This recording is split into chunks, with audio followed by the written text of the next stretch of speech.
السلام علیکم دوستو، ہم پڑھ رہے ہیں قرہ کرم کا تاج محل بائے نمرہ احمد۔ چلیے شروع کرتے ہیں۔ پیر 22 اگست 2005۔ اس کے ذہن میں اندھیرا تھا، سماعتوں میں کوئی آواز مسلسل سنائی دے رہی تھی، مگر نگاہوں کے سامنے گہری تاریکی چھائی تھی۔ کمر کے پیچھے برف کی دیوار وہ محسوس کر سکتی تھی۔ پھر اس کی آنکھوں سے تاریکی چھٹنے لگی اور گہرا نیلاہٹ بھرا اندھیرا ان میں بڑھنے لگا۔ اس نے پلکیں جھپکائیں، 1 دفعہ، 2 دفعہ، 3 دفعہ اور پھر کئی دفعہ۔ منظر قدرے واضح ہوا۔ سامنے دور دور تک پھیلے سلسلہ قرہ کرم کی جامنی چوٹیوں کی برف نیلو روشنی چمک اٹھی تھی۔ آسمان صاف تھا، دھند چھٹ چکی تھی، گہرے نیلے آسمان پر ستارے بکھرے تھے، جھلملاتے ہر سو بکھرے چمکتے ستارے۔ پہاڑوں سے بہت اوپر تیرتے بادلوں کے پیچھے سے نارنجی شعاعیں جھانک رہی تھیں۔ راکا پوشی پر صبح اتر رہی تھی۔ گھومتے سر اور چکراتے ذہن کے ساتھ اس نے دونوں ہاتھ برف پر رکھ کر زور لگا کر اٹھنے کی کوشش کی۔ وہ بمشکل گھٹنوں پہ زور دے کر کھڑی ہو پائی۔ اس کی ٹانگیں جم کر سن ہو چکی تھیں اور دماغ پوری طرح معاف تھا۔ افق وہیں بیٹھا تھا، اس کی آنکھیں کھلی تھیں اور وہ جاگ رہا تھا۔ پریشے کو کھڑے ہونے کی کوشش کرتے دیکھ کر وہ مسکرایا تھا۔ جلد اتنی خشک ہو چکی تھی کہ مسکراتے ہوئے کھینچنے سے جگہ جگہ سے خون نکلنے لگا۔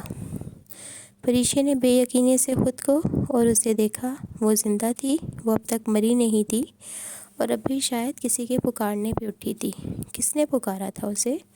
اس نے پھیلے پہاڑی سلسلے پر نگاہ دوڑائی۔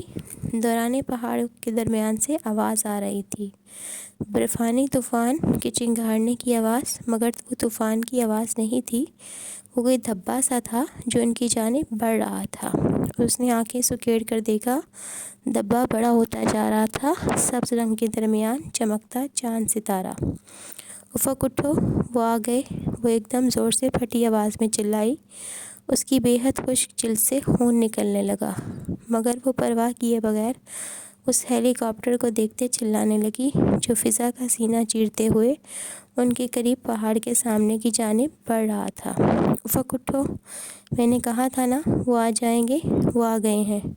وہ خوشی سے رونے لگی، وہ ہمیں چھوڑ کر نہیں گئے، دیکھو سامنے وہ آ گئے ہیں۔ وہ کھڑی تو تھی ہی، اب اس نے پوری قوت سے دونوں بازو ان کی جانب ہلائے، پھر منہ کے گرد ہاتھوں کا پیالہ بنا کر ان کو آواز دینے لگی، ہیلپ ہیلپ۔ وہ ان دونوں ہاتھوں کو ہلاتی اپنی جانب بلا رہی تھی۔ سبز ہیلی کاپٹر کی ایک جھلک نے اس میں جیسے نئی روح پھونک دی تھی۔ ہیلی کاپٹر بہت چھوٹا سا تھا، اس میں 2 سرمئی یونیفارم میں ملبوس پائلٹ بیٹھے تھے۔ ایک کے چہرے پہ گلاسز تھے اور قدرے درمیانی عمر کے دکھائی دیتے تھے۔ وہ ہیلی کاپٹر اڑا رہے تھے۔ وہ جان گئی کہ وہ کرنل فاروق تھے۔ ان کا معاون پائلٹ نوجوان تھا اور اس کے چہرے پر گلاسز نہیں تھے۔ اس نے پریشے کو ہاتھ سے اپنی جانب آنے کا اشارہ کیا۔ چلو افق اٹھو۔ نقاہت کے باوجود اس نے افق کو کندھے سے پکڑ کر اٹھانا چاہا۔ تم جاؤ ان کے قریب، بدبخت تمام، وہ بولا۔ اس کی سمجھ میں نہیں آیا وہ کیا کرے۔ وہ افق کو چلنے کا کہہ رہی تھی اور وہ اسے آگے بھیج رہا تھا۔ دوسری جانب وہ معاون پائلٹ مسلسل اسے اپنی جانب آنے کا اشارہ کر رہا تھا۔ جاؤ نا، افق نے بیٹھے بیٹھے اس کا ہاتھ پکڑ کر اسے آگے دھکیلا۔ پریشے نے اپنی حفاظتی رسی کھولی، پھر افق کی کھولنی چاہی، وہ کھل کے نہیں دے رہی تھی۔ اس کے ہاتھ کپ کپا رہے تھے۔ اس نے چاقو نکال کر رسی کاٹنے کی کوشش کی۔ اس کے ارد گرد دستانوں پر برف گرنے لگی، رسی کٹ کے ہی نہیں دے رہی تھی۔ اس نے گردن موڑ کے بے چینی سے ہیلی کاپٹر کو دیکھا۔ معاون پائلٹ نے اپنی طرف کا دروازہ کھول دیا تھا۔ ہاتھ میں چھوٹا سا مووی کیمرہ پکڑے فلم بنا رہا تھا۔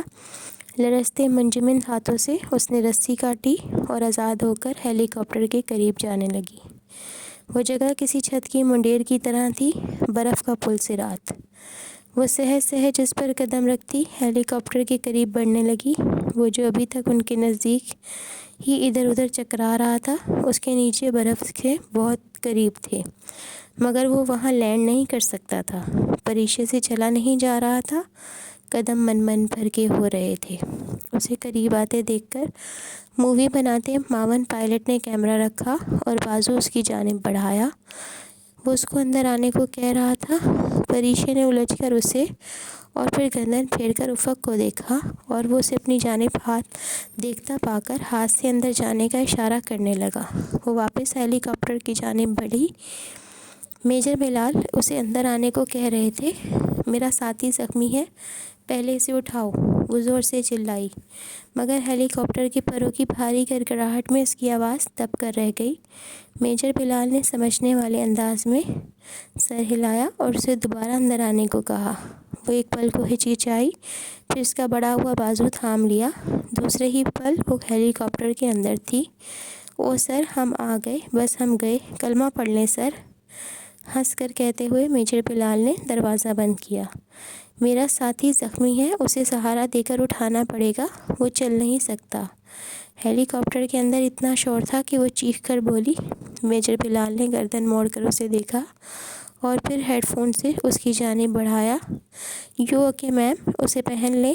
اس نے ہیڈ فون تھاما مگر پہنا نہیں، بس وہ پھٹی پھٹی نگاہوں سے شیشے کے اس پار برف پر بیٹھے افق کو دیکھتی رہی، جس نے سر پھر برفیلی دیوار سے ٹکا کر آنکھیں موند لی تھیں۔ تب دفتر اسے احساس ہوا کہ افق دور ہوتا جا رہا تھا۔ ہیلی کاپٹر فضا میں اوپر بلند ہو رہا تھا۔ اس کے اندر جیسے الارم سا بجا۔ وہ میرا ساتھی، اسے بھی تو اٹھائیں آپ، مجھے کہاں لے کر جا رہے ہیں؟ بھاری گڑگڑاہٹ اس کے دماغ پر ہتھوڑے برسا رہی تھی۔ اس کی بے چین نگاہیں نیچے برف پر بیٹھے افق پر جمی تھیں، جس کی آنکھیں بند تھیں اور گردن شانے پر ڈھلک گئی تھی۔ وہ آنکھیں کیوں نہیں کھول رہا؟ وہ گردن سیدھی کیوں نہیں کر رہا؟ کوئی اس کے اندر خطرے کی گھنٹی بجا رہا تھا۔ اسے مت چھوڑ کر جائیں آفیسر، وہ زخمی ہے، آپ لوگ اسے اٹھاتے کیوں نہیں ہیں؟ جیسے جیسے ہیلی کاپٹر فضا میں بلند ہو رہا تھا، پروں کا شور بڑھتا جا رہا تھا۔ اس شور کے درمیان سے آگے والی دونوں نشستوں پر بیٹھے پائلٹس کی آوازیں ہلکی ہلکی سنائی دے رہی تھیں۔ لڑکی چیخ کیوں رہی ہے؟ سر، آئی تھنک ان کو شوق ہے یا کوئی نفسیاتی اثر۔ اور وہ دوسرا لڑکا بلال، تمہارا خیال ہے وہ وہاں ہے؟ نہیں سر، آئی تھنک وہ مر چکا ہے۔ اچھا، مگر باڈی تو ریکور کرنی پڑے گی۔ تو گورنمنٹ کو شور بلند ہو رہا تھا، اس کے کانوں کے پردے پھٹ رہے تھے، اس کا دماغ چکرا رہا تھا۔ اس نے دونوں ہاتھ کانوں پر رکھ لیے۔ وہ کیا کہہ رہے تھے وہ سننا نہیں چاہتی تھی۔ اس کی نظریں دور ہوتے افق پر تھیں۔ وہ چیخ چیخ کر اسے کہنا چاہتی تھی کہ وہ آنکھیں کھولے۔ وہ اسے جھنجھوڑنا چاہتی تھی، اسے گھسیٹ کر اپنے ساتھ ہیلی کاپٹر پر لانا چاہتی تھی، مگر وہ کانوں کے پردے پھاڑتا شور اس کا ذہن تاریکی میں ڈوب رہا تھا۔ اس نے خود کو زور زور سے چلاتے سنا، وہ زندہ ہے، خدا کے لیے اسے بچاؤ، وہ زندہ ہے، وہ مرا نہیں ہے، اسے پکارو، وہ آنکھیں کھول دے گا۔ میجر بلال نے شاید مڑ کر اس کی طرف ترہم بھری نظروں سے دیکھا بھی اور ہیڈ فون کی طرف اشارہ کر کے کچھ کہا بھی، جو اس کی گود میں دھرا تھا، مگر اسے کچھ سنائی نہیں دے رہا تھا۔ اس کی آنکھوں کے آگے اندھیرا چھاتا گیا، گہرا دبیز اندھیرا، سیاہ دھند۔ اس نے آنکھیں کھولنے کی کوشش کی، پلکوں کی ادھ کھلی درزوں سے نیلا آسمان جھانک رہا تھا۔ وہ کسی چیز پر لیٹی ہوئی تھی اور کچھ لوگ اس چیز کو حرکت دے کر کہیں لے جا رہے تھے۔ اس سے آنکھیں نہیں کھولی جا رہی تھیں، وہ بس چیخ رہی تھی، چلا رہی تھی، تم نے مار دیا اسے، تم اسے مرنے کے لیے چھوڑ آئے۔ وہ پتہ نہیں کس پر چلا رہی تھی۔ کوئی سوئی کی نوک اس کی جلد میں کہیں چبھی اور پھر گہرا اندھیرا اور غنودگی تھی۔ پھر اس کے کان میں کوئی مدھم سرگوشی میں کچھ کہہ رہا تھا، دھیمی دھیمی خوبصورت آواز اس کی سماعتوں سے ٹکرا رہی تھی۔ کوئی اس کے بہت قریب تھا اور کسی نے آہستگی سے اس کے بالوں کو چھوا۔ گرم سانسوں کی تپش اسے اپنی گردن پر محسوس ہوئی۔ اس نے جھٹکے سے آنکھیں کھول دیں۔ وہ کوئی ہسپتال کا کمرہ تھا، سفید دیواریں، سفید چھت، بستر کی سفید چادر، اور اس نے کونیوں کے بل اٹھنے کی کوشش کری۔ قریب کھڑی ساڑی میں ملبوس نرس نے جھٹ اس کے پیچھے تکیہ رکھا۔ وہ بیٹھ گئی تو اس نے بغور اپنے دائیں پہلو دیکھا، جہاں تھوڑی دیر پہلے کوئی بیٹھا کچھ کہہ رہا تھا۔ اب وہاں کوئی نہیں تھا، وہ بستر پر اکیلی تھی۔